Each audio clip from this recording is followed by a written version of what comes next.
Praise the lord. ఆదివారము మే 5, 2024. ఈ రోజు దేవుని వాక్యము, కాబట్టి మీరిలాగు ప్రార్థన చేయుడి, పరలోకమందున్న మా తండ్రి అని ప్రార్థన చేయుడి. మత్తయి సువార్త 6వ అధ్యాయము 9వ వచనము. మన పరలోకపు తండ్రి. నేను చాలా ఉదయాలు పరలోక ప్రార్థనను మనసులో చెప్పుకుంటాను. ఈ ప్రార్థనలోని వచనాలలో నన్ను నేను నింపుకుంటేనే కాని ఆ రోజుకు సరిపడ్డ సామర్థ్యం కలిగి ఉండలేను. ఇటీవల నేను మా తండ్రి అని 2 పదాలను చెప్పిన వెంటనే నా ఫోన్ మ్రోగడం ప్రారంభించింది. అది ఉదయం 5:43 కావడంతో నేను ఒక్కసారిగా ఉలిక్కి పడ్డాను. అది ఎవరో ఊహించారా? అది మా నాన్నగారు. నేను ఫోన్ ఎత్తి జవాబిచ్చేలోగా ఆ కాల్ ఆగిపోయింది. నేను ఊహించినట్లుగానే మా నాన్న పొరపాటుగా చేశారు. ఇదేదో యథేచ్ఛగా జరిగిన విషయమే అయినా ఆ రోజు నాకు తండ్రి అయిన దేవుని సన్నిధి నాతో ఉన్నందున నిశ్చయత ఎంతో అవసరం. అయితే ఈ లోకంలో మన పట్ల దేవుని కృప మెండుగా ఉన్నదని నా నిరీక్షణ.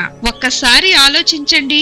ప్రభువైన యేసు తన శిష్యులకు ప్రార్థించుట నేర్పించుటకు మరే ఇతర పదాలు ఎక్కడున్నా, అది రాత్రైనా పగలైనా మన పరలోకపు తండ్రి మనకు ఎల్లప్పుడూ సమీపంగానే ఉన్నాడని జ్ఞాపకం ఉంచుకోవాలి. మా తండ్రి అన్న ఈ 2 పదాలు మీలో ఎటువంటి భావాలను కలిగిస్తున్నాయి? ప్రార్థన. తండ్రి, నేను ఎక్కడ ఉన్నా నీకు ప్రార్థించిన వెంటనే నీవు ఆలకిస్తావని నమ్మి విశ్వసించి ప్రార్థించే మనసును దయచేయమని యేసు నామమున అడుగుచున్నాం తండ్రి. ఆమెన్.